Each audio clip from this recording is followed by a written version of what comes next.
A very warm welcome to all of you, my students.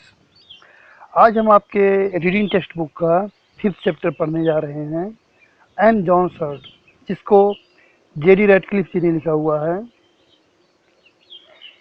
इस chapter में human heart के बारे में बताया गया है कि वो कैसे काम करता है, उसके फंक्शंस क्या है, माने उसका बॉडी में क्या रोल होता है, वो अपना न्यूट्रिशन कैसे लेता है, नरिशमेंट कैसे लेता है, वो कौन कौन से रीजन्स हैं जिससे उसको प्रॉब्लम होती है, इन्हीं सब के बारे में डिस्क्राइब किया गया है। वैसे तो इस चैप्टर में राइटर ही स्पीकर है, लेकिन वो हार्ट के वर्ड्स में बोल रहा है। यूँ कह लीजिए कि हार्ट ही पूरे चैप्टर को डिक्टेट कर रहा है। और यहाँ इस चैप्टर में एक इमेजिनरी पर्सन है, जॉन, जिसका वो हार्ट है और वो बोल रहा है। आइए चैप्टर देखते हैं। No one could say I am a beauty, I weigh 340 grams, I am red brown in color and have an unimpressive shape. I am John's dedicated slave, his heart. कोई भी नहीं कह सकता कि मैं एक सौंदर्य हूँ।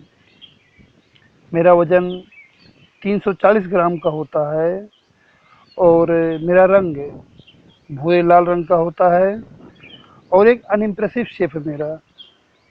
मैं जॉन का समर्पित दास, उसका गुलाम हूँ। जैसा कि आपने देखा होगा कि बहुत खूबसूरत इमेज बनाया जाता है हार्ट का, बड़ा इम्प्रेसिव लगता है, लेकिन वो हकीकत में ऐसा नहीं है। वो बिल्कुल इन सबसे अलग होता है और उसका ब्यूटी से कोई भी लेना देना नहीं होता है। इसका वजन 340 ग्राम होता है और ये भूरे लाल रंग का होता है।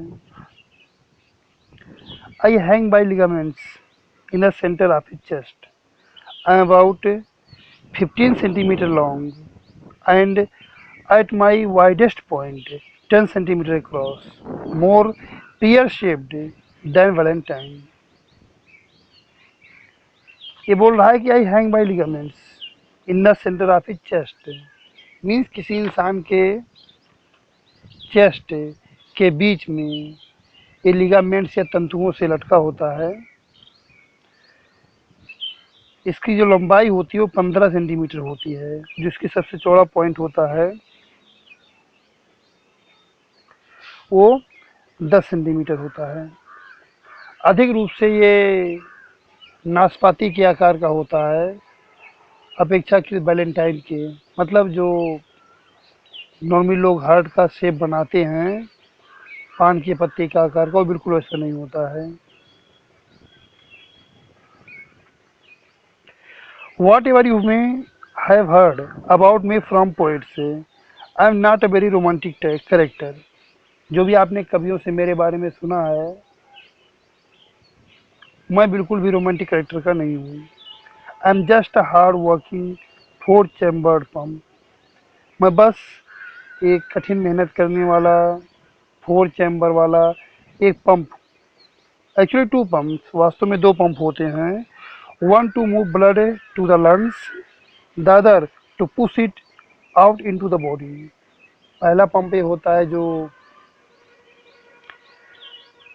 ब्लड को लंग्स में ले जाता है और दूसरा जो इसको बॉडी में धकेलता है। Every day I pump blood through about 96,000 kilometers of blood vessels. That's enough pumping to fill an 18,000 liter tank. हर दिन मैं 96,000 किलोमीटर की जो ब्लड वेसल्स होते हैं, जो रक्त की धमनियाँ होती हैं या नसें आप कह सकते हैं, उनसे होकर के ब्लड को पुश करता हूँ। ये पर्याप्त पंपिंग है किसी 18,000 लीटर टैंक को भरने के लिए। मीन्स अगर कोई 18,000 लीटर का टैंक हो तो उसको ये आसानी से भर सकता है। When John thinks of me at all, he thinks of me as fragile and delicate. जब भी कभी जॉन मेरे बारे में सोचता है तो उसको लगता है कि मैं बहुत ही नाजुक, बहुत ही कोमल हूँ, delicate. When up to now I have pumped more than 3 lakh tons of his blood. नाजुक हूँ मैं, जबकि अब तक मैं 3 लाख टन से भी अधिक उसके ब्लड को पंप कर चुका हूँ और मुझे नाजुक समझ रहा है। I work twice as hard as the arm muscles of a heavyweight boxing champion or the leg muscles of a sprinter. किसी जो हैवी बॉक्सिंग चैंपियन होता है उसके आर्म मसल्स या फिर किसी तेज दौड़ने वाले के लेग मसल से काफ़ी दूना या दो गुना मैं मेहनत करता हूँ। Let them try to go at my pace and they would turn to jelly in minutes. अगर उनको मेरे गति से या यूँ कह लीजिए कि मेरे स्थान पर रख दिया जाए तो वो कुछ ही मिनट में जवाब दे देंगे, नहीं कर पाएंगे। No muscles in the body are as strong as I am except those of a woman's uterus as she give birth. पूरे शरीर में कोई भी ऐसा मसल या कोई ऐसी मांसपेशी नहीं है जो उतनी मजबूत हो जितनी मैं हूँ, सिवाय किसी स्त्री के गर्भाशय के। जो किसी स्त्री के गर्भाशय के जो मसल्स होते हैं उनको अगर छोड़ दें तो बॉडी में कोई भी मसल उतना स्ट्रांग नहीं है जितना कि हार्ट मसल्स होते हैं।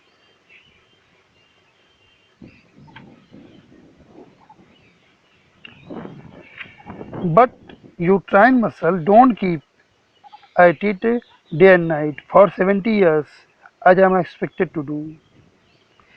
लेकिन अगर यूट्राइन मसल की हम बात करें तो वो भी इसके कंपेरिजन में उतना स्ट्रांग नहीं होती है, क्योंकि यूट्राइन मसल लगातार 70 साल तक, यानी इंसान जब तक जिंदा रहता है तब तक वो काम नहीं करती है। उसका काम तभी होता है जब बच्चा माँ के गर्भ में होता है। बच्चे का जन्म हो जाने के बाद यूट्राइन मसल रिलैक्स कर रहा होता है, उसका कोई काम नहीं होता है। लेकिन ह्यूमन हार्ट जो होता है वो लगातार काम कर रहा होता है। तो हम कह सकते हैं कि ह्यूमन हार्ट जो है यूट्राइन मसल से भी ज़्यादा स्ट्रांग होता है। That's of course is a slight exaggeration I do rest between beats. ये थोड़ा सा बढ़ा चढ़ा के कहने वाली बात होगी कि मैं दो धड़कनों के बीच आराम करता हूँ। It takes about 3/10 of a second of my left ventricle to contract and push blood out into the body. जो मेरा लेफ्ट वेंट्रिकल होता है उसको सिकुड़ने में और ब्लड को बॉडी में धकेलने में 3/10 सेकेंड का टाइम लगता है। Then I have a rest period of half a second. तब मेरे पास आधे सेकेंड का रेस्ट पीरियड होता है, इनके लिए आराम करने का टाइम होता है। आल्सो वाइल जॉन स्लीप्स, उस समय भी आराम करने का मौका मिलता है जब जॉन सो रहा होता है। क्यों? क्योंकि a large percentage of his capillaries are inactive so. क्योंकि काफ़ी बड़े मात्रा में जो उसकी कैपिलरीज होती हैं, जो उसकी धमनियाँ होती हैं, वो निष्क्रिय होती हैं। तो जैसा कि I don't push blood through them, my beat slows from a normal 72 a minute down to 55। तो जैसा कि उनसे ब्लड पुश नहीं कर रहा होता है, जो उसकी बीट होती है वो जो 1 मिनट में 72 का रेशियो है उससे घट करके 55 पे आ जाती है।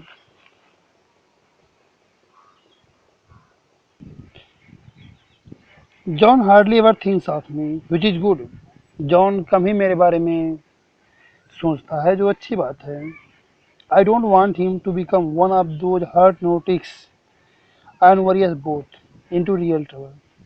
मैं नहीं चाहता कि वो उन हार्ट के बारे में चिंता करने वाले या बार बार सोचने वाले लोगों में से एक बन जाए और हम दोनों को परेशान करके, चिंतित करके वास्तविक मुसीबत में डाल दे। Why didn't I worry about me? It is really nearly always about the wrong thing. जब भी कभी मेरे बारे में वो सोचता भी है तो अक्सर वो गलत हुई होता है। One night as he was drifting off to sleep, John suddenly thought or skipped a beat. एक रात को हुआ क्या कि जब वो सोने जा रहा था तो एकाएक उसने सोचा कि मैंने एक धड़कन खो दी। ही वॉज क्वाइट वर्रीड, बहुत ज़्यादा वो चिंतित हो गया। Was I giving out on him, he needn't have been concerned, क्या मैं उसको छोड़ रहा था? उसे इसके बारे में परवाह नहीं करनी चाहिए थी, क्योंकि from time to time my ignition system gets momentarily out of tune. समय समय जो मेरा इग्निशन सिस्टम होता है वो अपनी लय को खो देता है। Just like the ignition system of John's car, ठीक जॉन की कार के इग्निशन सिस्टम की तरह से। I generate my own electricity and send out impulses to trigger contraction. मैं अपना खुद का इलेक्ट्रिसिटी प्रोड्यूस करता हूँ और समय समय पे जो कंट्रैक्शन होता है उसको ट्रिगर करने के लिए संकेत भेजता रहता हूँ। But occasionally I will misfire, feeling one beat on top of another. लेकिन कभी कभी होता क्या है कि मैं एक धड़कन के ऊपर दूसरी धड़कन डालने की गलती कर बैठता हूँ। It sounds as if I have skipped, और ऐसा लगता है कि मैंने धड़कन खो दी, बट आई हैव, लेकिन ऐसा होता नहीं है। John would be surprised how often this happens without him knowing. John चकित होगा ये जान करके कि प्राय कितनी बार ऐसा होता है कि वो जान भी नहीं पाता। रियो काउंटिंग, धड़कन की माप। After night mayor he sometimes wakes up and worries because I am racing. कभी कभी होता है कि जब रात को कोई भयानक सपना देखता है और वो जग जाता है और चिंतित हो जाता है कि मैं तेजी से दौड़ रहा होता हूँ, यानी हार्ट बीट तेज रहती है। That's because when he runs in his dreams I run too. ऐसा इसलिए कि जब वो अपने सपने में दौड़ रहा होता है तो मैं भी उसके साथ दौड़ रहा होता हूँ।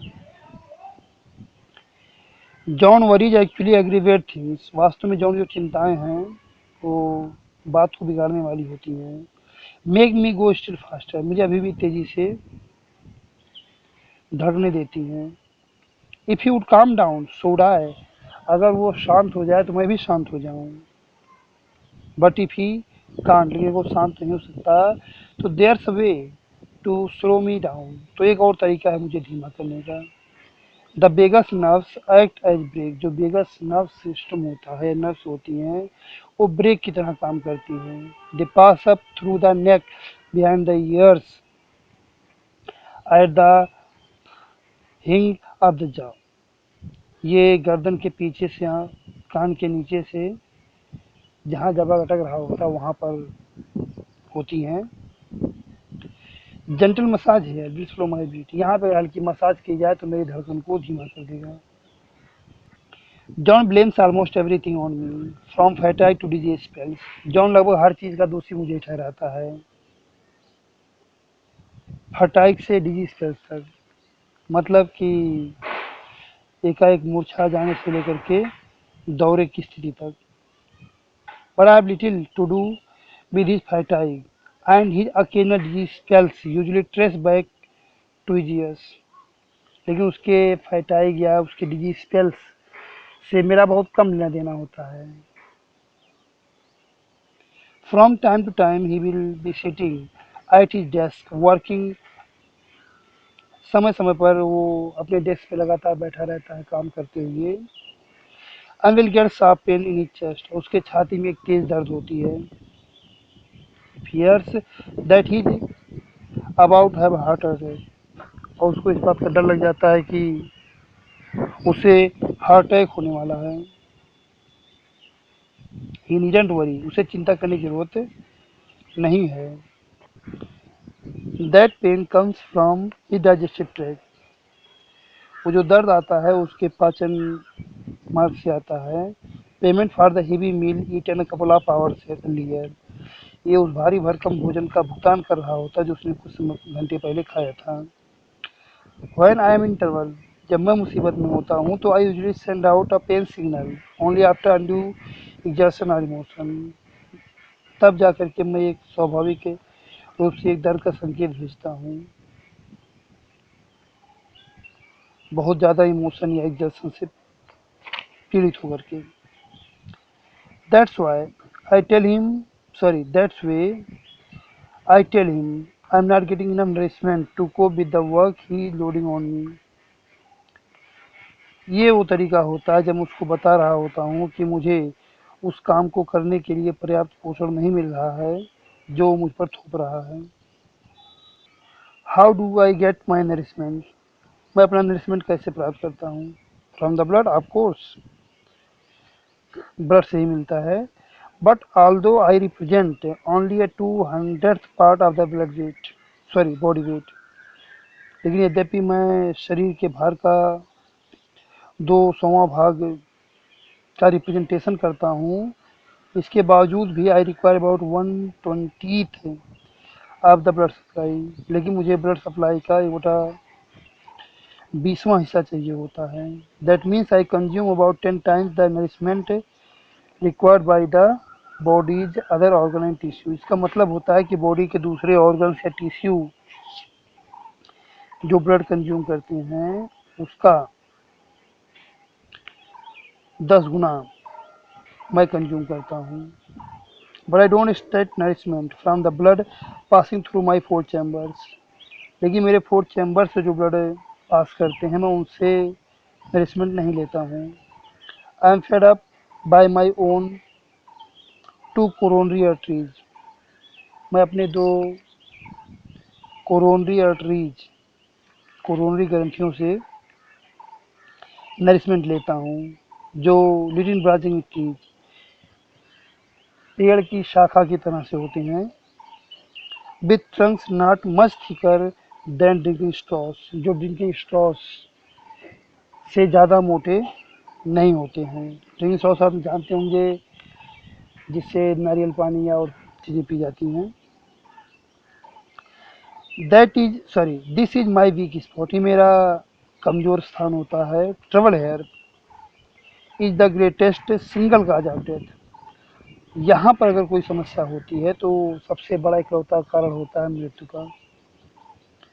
No one knows how it happens, कोई नहीं जानता है कैसे होता है। But early in life sometimes in at birth, कभी कभी तो जीवन के प्रारंभ के समय पे ही यानी जन्म के समय पे fatty deposits begin to build up in the coronary arteries, coronary arteries में फैट जमा होना चालू हो जाता है। Gradually they can close an artery, धीरे धीरे क्या होता है कि किसी आर्टरी को बंद कर सकते हैं। और a clot may form to close it suddenly, अथवा इसको एकाएक बंद करने के लिए एक क्लॉट एक थक्का बना सकते हैं। When an artery becomes blocked, जब कोई आर्टरी ब्लॉक होती है तो the portion of the heart muscle it feeds dies, तो हार्ट मसल का वो हिस्सा जिससे ये पोषण प्राप्त करता है वो मर जाता है। दिस लीव्स स्कार टिश्यू, ये इस तरह इससे क्या होता है कि एक घाव की तरह का टिश्यू बन जाता है। इट में be no larger than small marble, जो छोटा कंचा होता है ये उससे बड़ा संभवतः नहीं होता है। But it can be half the size of tennis ball, लेकिन ये टेनिस बॉल के साइज का आधा भी हो सकता है। How serious the trouble is depends on the size and portion of the plugged artery, समस्या कितनी गंभीर है ये निर्भर करता है उस प्लग्ड आर्टरी के साइज और स्थान पर। John had a heart attack 5 years ago, I didn't even know it, 5 साल पहले जॉन को हार्ट अटैक हुआ था और वो इसके बारे में जान भी नहीं पाया।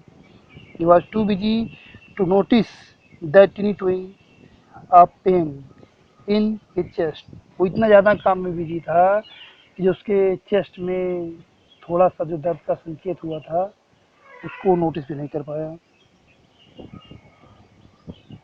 The artery that clogged was small one on my rear wall, जो आर्टरी क्लॉग्ड हुई थी या ब्लॉक हुई थी वो मेरे वॉल जो होता है उस पर थी। It took me 2 weeks to sweep away the dead tissue and repair the area with a scar not much larger than a pea. मुझे 2 सप्ताह लगे डेड टिश्यूज को साफ करने में और उस घाव वाले एरिया को भरने में जो मटर के आकार से बड़ा नहीं था। 2 सप्ताह लग गए इसको। John comes from a family where heart disease has occurred often, so statistics say that I'm going to give him trouble too. Of course, he can't do anything about heredity, but he can do a lot to minimize the risk. John comes from a family, John ऐसे परिवार से आता है जहाँ पे heart attack होना बहुत common सी बात है, हार्ट की प्रॉब्लम होना बहुत कॉमन सी बात है। इसलिए आंकड़े ये बताते हैं कि मैं भी उसको समस्या देने जा रहा हूँ, क्योंकि हार्ट जो प्रॉब्लम होती है कभी कभी जेनेटिक भी होती है। Of course he can do anything about heredity, तो इस जो आनुवंशिकता है इसके बारे में कुछ नहीं कर सकता है, लेकिन वो काफ़ी अधिक रूप से जो रिस्क है उसको कम कर सकता है।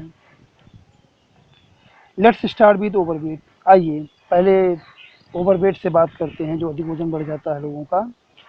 John jokes about his middle age period but it isn't laughing matter. John अक्सर अपने उम्र के मध्य पड़ाव में जो स्प्रेड होता है, जो मोटापा बढ़ता है, उसको लेके मजाक करता है, लेकिन वास्तव में मजाक करने वाली कोई बात नहीं है।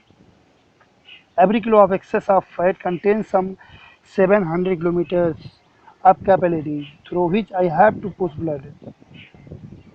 हर किलो फैट के बढ़ने पर कुछ 700 किलोमीटर की कैपिलरीज बढ़ जाती हैं, जिनसे होकर के हार्ट को ब्लड पुश करना पड़ता है। मीन्स 1 किलो वजन आपका बढ़ा तो आप ये जान लीजिए कि 700 किलोमीटर की कैपिलरीज या नसें बढ़ गई हैं, जिनमें अब हार्ट को ब्लड पुश करना है। In addition to the work आप करेंगे अराउंड ईच एक्स्ट्रा किलो। इस तरह से होता क्या है कि जितना किलो वजन बढ़ता है उतना अधिक प्रेशर ब्लड पर पड़ता है।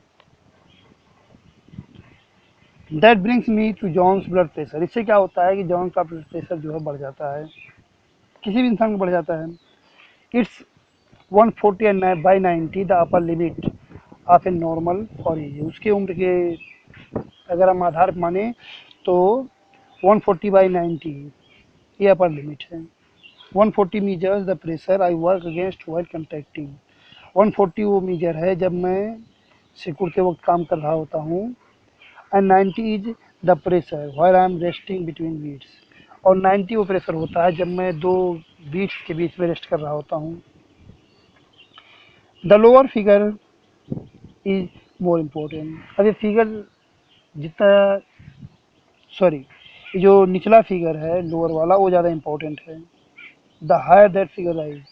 अब ये फिगर जितना ऊपर जाएगा the less rest I get, उतना ही कम आराम मुझे मिलेगा।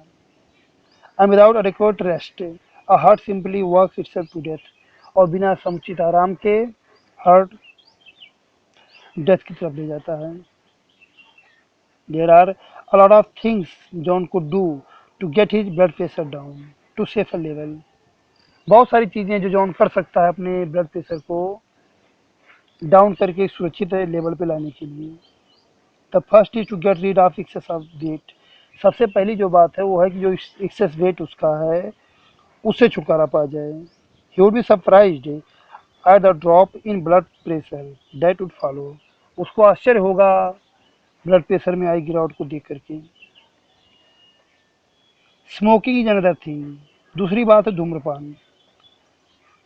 John smokes 40 cigarettes a day. John एक दिन में 40 सिगरेट पीता है। इसका मतलब यह है कि वो बहुत अधिक मात्रा में निकोटीन को हर 24 घंटे एब्जॉर्ब कर रहा होता है। दिस इज पेटी वायलेंट स्टफ। ये बहुत ही हिंसक या बहुत ही खतरनाक स्टफ होता है। It constricts arteries particularly in the hands and feet। ये मुख्य रूप से जो आर्टरीज होती हैं खासतौर पे हाथ और पैर की, उनको ये सिकोड़ देता है, जिससे क्या होता है प्रेशर और अधिक बढ़ जाता है, जिससे जिसके विरुद्ध हार्ट को काम करना पड़ता है। It also stimulates me so that I beat more rapidly. ये हार्ट को स्टिमुलेट भी करता है, उसको प्रेरित करता है कि और तेज़ी से ये धड़के। A cigarette increases my beat from a normal 72 into 80s. एक सिगरेट जो होता है इसके हार्ट बीट को, यानी हार्ट बीट को 72 पर मिनट से बढ़ा करके 80 तक लेके चला जाता है। John tells himself that it's too late to give up smoking. John खुद कहता है इस बात को कि बहुत देर हो गया है अब स्मोकिंग को छोड़ने के लिए। मतलब इसका है कि जो भी डैमेज था वो तो हो चुका है। But if he could get rid of constant nicotine stimulation things would be easier for me. लेकिन अगर अब भी वो लगातार जो निकोटीन को स्टिमुलेट कर रहा है, अगर उसको अब से रोक दे तो भी चीज़ें मेरे लिए आसान हो जाएंगी। Stripe at the top. अब देखते हैं कि उच्च श्रेणी की संघर्ष या मेहनत कैसे होता है। John could help me in other ways too. John दूसरे तरीके से मेरी सहायता कर सकता है। He is competitive ambitious the successful businessman type. वो एक प्रतियोगी महत्वाकांक्षी सफल व्यापारी है। He doesn't realize that his constant fretting continually stimulates his adrenal glands to produce more adrenaline and non-adrenaline.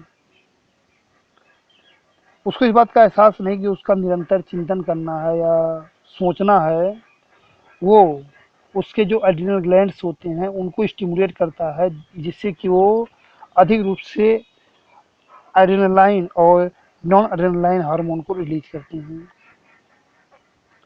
This has the same result as nicotine. इसका वही परिणाम होता है जो निकोटीन का होता है।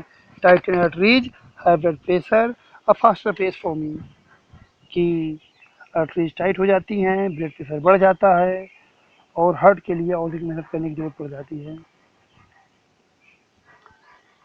The point is this.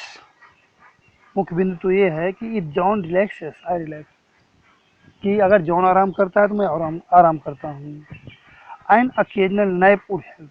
एक आकस्मिक झपकी भी सहायता करेगी। And he might try some light reading instead of that stuff he brings home from the office। और वो हल्का रीडिंग भी कर सकता है बजाय उस भारी भरकम किताबों के या जो भी है डॉक्यूमेंट्स के बोझ के जो ऑफिस से घर लेकर आता है वो। Exercise and other thing. व्यायाम एक दूसरी चीज़ है। John is one of those weekend athletes who take it in big doses. जॉन उन साप्ताहिक एथलीट्स में से है जिसको बहुत भारी मात्रा में लेते हैं। आपने देखा होगा कुछ लोगों को कि जो मंडे टू सैटरडे तो कोई काम उस तरह से नहीं करते हैं, बट संडे के दिन खूब खेलते हैं।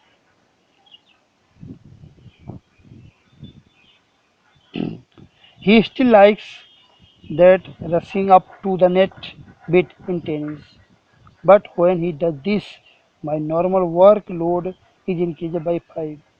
जॉन अभी भी टेनिस खेलना पसंद करता है और आप जाने टेनिस में बड़े मेहनत का काम है। तो इससे होता क्या है कि जो इसका हार्ट नॉर्मल जो लोड होता है वर्क का वो 5 गुना बढ़ जाता है। What John should be doing taking regular mild exercise. वास्तव में जॉन को करते रहना चाहिए वो ये है कि नियमित हल्का व्यायाम करें। A walk of a kilometre और 2 अ डे वुड हेल्प। 1 या 2 किलोमीटर का जो सैर है वो भी सहायता करेगा। Climbing a couple of flights of stairs of his office won't hurt either. अगर वो 1-2 मंजिला अपने ऑफिस के स्टेयर्स पे चढ़ ले तो भी दिक्कत नहीं होगी। His office is on the 10th floor. उसका ऑफिस जो है वो 10वें मंजिले पे है। But he could walk up the first 2 flights. तो कर क्या सकता है कि पहले 2 फ्लाइट्स तो चल करके मतलब सीढ़ियों से चढ़ जाए और तब टेक द लिफ्ट, लिफ्ट ले ले। पूरा वो सीढ़ियों से चढ़ के ना जाए। Little things like that would do allot. ऐसी छोटी छोटी चीज़ें काफ़ी सहायता करेंगी। आज आई सर जैसे मैंने कहा है कि fatty deposits are already begin to block some of my arteries, कि मेरे कुछ आर्टरीज में पहले से ही जो फैटी डिपॉजिट्स हैं वो चालू हो गए हैं। But regular exercise would cause new blood pathway to develop, लेकिन अगर नियमित वो व्यायाम करता है तो नए रास्ते निकल जाएंगे, नए कैपिलरीज बन जाएंगे। इसलिए if one artery closes down, अगर कोई आर्टरी बंद भी हो जाती है तो दूसरी आर्टरी है उसको पोषण देने के लिए। Finally that's diet. अब खान पान की बात कर लेते हैं। I am not asking John to become a diet fanatic, मैं नहीं कह रहा हूँ कि जॉन जो है एक खान पान के बारे में बहुत ज़्यादा फैंटिक हो जाए, कि यूँ कह लीजिए कि बहुत ज़्यादा सोच समझ के खाना खाए। All the same fat seem to play some role in building up those blockages forming in my arteries. लेकिन हाँ, ये बात है कि जो फैट्स हैं वो हार्ट में जो ब्लॉकेज हो रहे हैं, या जो हार्ट के जो आर्टरीज है जो ब्लॉक हो रहे हैं, उनको करने में कुछ रोल अदा करते हैं। John gets 45% of his calories from fats. John अभी भी 45% कैलोरी या ऊर्जा जो है फैट से ही लेता है। और like other industrialised countries who gets sorry who eat similar food has 50-50 chance of dying from clog arteries. तो दूसरे जो इंडस्ट्रियलाइज्ड कंट्रीज हैं जो ऐसा ही भोजन खाते हैं, उनमें चांसेस होते हैं 50% का, 50-50% का, कि वो क्लॉग आर्टरी से ही मरेंगे। नॉट डिमांड टाइप, मैं बहुत मांग करने वाला नहीं हूँ। I shall do the best I can for John under any circumstances. मैं हर परिस्थिति में जॉन के लिए अपना बेस्ट करूँगा, जो मैं कर सकता हूँ। जस्ट द सेम, लेकिन वैसे ही मैं ये भी चाहूँगा कि would give me a few breaks, मुझे थोड़ा सा आराम दे, स्लिम डाउन अभी, थोड़ा सा पतला हो जाए, टेक रेगुलर एक्सरसाइज, नियमित व्यायाम करे, रिलैक्स लिटिल मोर, थोड़ा और आराम करे, कट डाउन ऑन फैट्स, जो फैट ज़्यादा खाता है उसको कम करे, और स्मोकिंग बंद कर दे। If you only do these things, अगर वो यही सब चीज़ें करेगा तो I could keep on working for John for long time, तो मैं जॉन के लिए लंबे समय तक काम करता रहूँगा।